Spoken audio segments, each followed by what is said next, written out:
अगर मैं आपसे कहूं कि जिस मेडिटेशन को हम और पूरी दुनिया जानते हैं, वो असल में बहुत हद तक गलत समझा गया है। आज अरबों डॉलर की माइंडफुलनेस इंडस्ट्री में ध्यान की असली आत्मा खो चुकी है।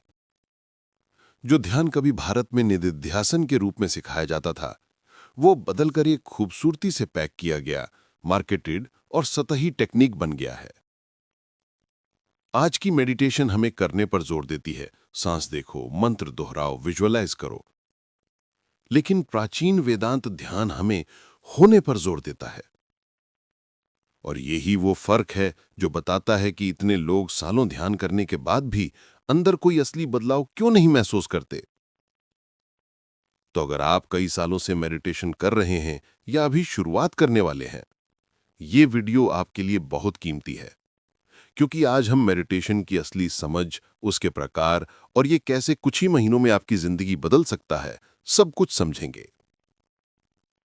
सबसे पहले बात करते हैं उन गलतफहमियों की जो मेडिटेशन के साथ जुड़ी हैं।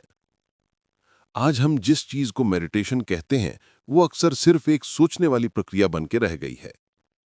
म्यूजिक के साथ गाइडेड मेडिटेशन, अनगिनत निर्देशों वाले सत्र, मंत्र, इन सब ने ध्यान का मूल अर्थ छीन लिया है। इन सभी में अपना महत्व है, लेकिन यह सच्चा ध्यान नहीं है। धीरे धीरे एक गहरी आध्यात्मिक साधना को पैक करके, ब्रांड बनाकर और हमें टेक्निक के रूप में बेच दिया गया है। आज हम कहते हैं मैं मेडिटेशन करता हूं। पहले कहा जाता था मैं ध्यानमय हूं। यही संकेत है कि हम रास्ता ही गलत पकड़ चुके हैं। वेदांत में ध्यान कोई काम नहीं, बल्कि हमारी सेहत अवस्था है जो पहले से मौजूद है। कैलिफोर्निया यूनिवर्सिटी की एक स्टडी बताती है कि 78% लोग सिर्फ टेक्निक पर टिके रहते हैं, सांस, बॉडी स्कैन, मंत्र, गाइडेड इमेजरी, और फिर खुद को आंकते हैं। मैं फोकस कर पाया, शांत रहा, कितने विचार आए। ये परफॉर्मेंस मेडिटेशन हमें अहंकार से मुक्त नहीं करता, उल्टा उसे और मजबूत बनाता है। इसीलिए सालों मेडिटेशन करने के बाद भी बहुत लोग अंदर कोई गहरी शांति महसूस नहीं करते। समस्या अभ्यास की नहीं, दिशा की है। अब चलते हैं प्राचीन भारत की ओर, जहां मेडिटेशन को उसके सच्चे रूप में समझाया गया था। संस्कृत में मेडिटेशन जैसा कोई एक शब्द नहीं है। इसकी जगह अलग अलग स्तरों के लिए अलग अलग शब्द हैं: ध्यान, उपासना और सबसे उन्नत निधिध्यासन। ये दिखाता है कि कितनी गहरी, कितनी सटीक ये परंपरा थी। अब आते हैं वेदांत पर। अद्वैत वेदांत कहता है कि सत्य को समझने और पूर्ण जीवन जीने के लिए 3 चरण हैं: श्रवण, मनन और निधिध्यासन। श्रवण, शास्त्रों और शिक्षाओं को सुनना, पढ़ना। ज्यादातर लोग यहीं रुक जाते हैं। मनन, गहरी समझ, सवाल पूछना, शंका दूर करना, स्पष्ट होना। निधिध्यासन ये असली ध्यान है।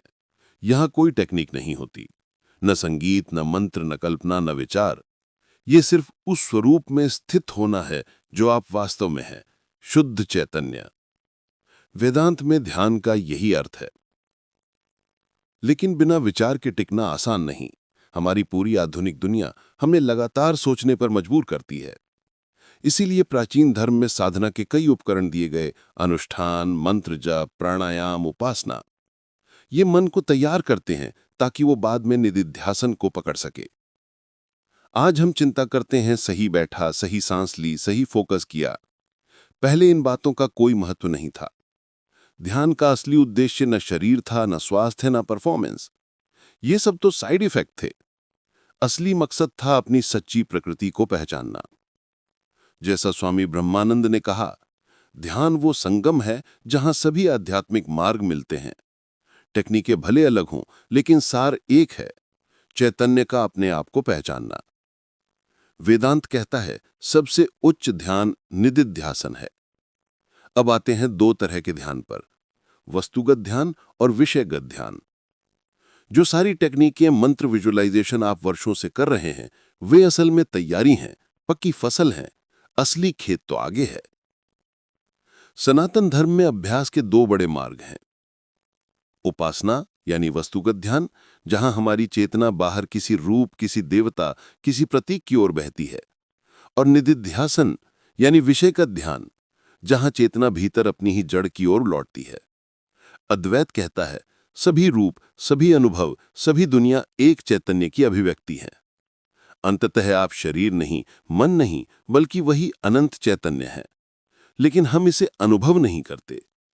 ध्यान का उद्देश्य यही अनुभव उपलब्ध कराना है। शुरुआत करने वालों के लिए उपासना आसान है। किसी रूप पर ध्यान, भगवान गणेश, शिव, विष्णु, नारायण, जो भी आपका हृदय मानता है। मेरे लिए ये नारायण है। जब ध्यान में विचलन आता है, मैं उसी रूप को मन मिलाता हूं, उसी पर टिका रहता हूं। यह आसान है क्योंकि बिखरा हुआ मन तुरंत भीतर नहीं जा सकता, लेकिन एक डिवाइन फॉर्म पर टिकना आसान होता है। धीरे धीरे ये स्थिरता भीतर ले जाती है, अपने स्रोत तक, अनंत चैतन्य तक। यही है उपासना। इसके बाद आता है निदिध्यासन। यहां कोई रूप नहीं, कोई संबंध नहीं, कोई कल्पना नहीं, सिर्फ उस चैतन्य के रूप में स्थित होना जो सब कुछ का स्रोत है, निर्गुण, निराकार। आदि शंकराचार्य कहते हैं, उपासना से सुख, समृद्धि और क्रमिक मुक्ति मिल सकती है। यह सगुण ब्रह्म के अनुभव तक ले जाती है। लेकिन निदिध्यासन निर्गुण ब्रह्म की अनुभूति खोलता है। वही परम सत्य है। उपासना में आप ईश्वर के साथ संबंध बनाते हैं। निदिध्यासन में आप स्वयं उसी स्वरूप में स्थित होते हैं।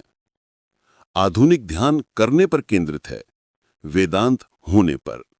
और जब होना स्थिर होता है, करना अपने आप बदल जाता है।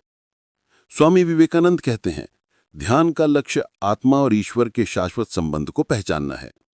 यह संबंध नया नहीं बनाना पड़ता, वो पहले से है, हमें बस उसे देखना होता है।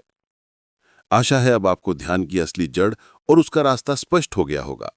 अगर आप इसे और गहराई में समझना चाहते हैं तो आप हमारी वो वीडियो देख सकते हैं जिसमें हमने बताया है कि आपकी अटेंशन ही आपकी रियलिटी कैसे बनाती है।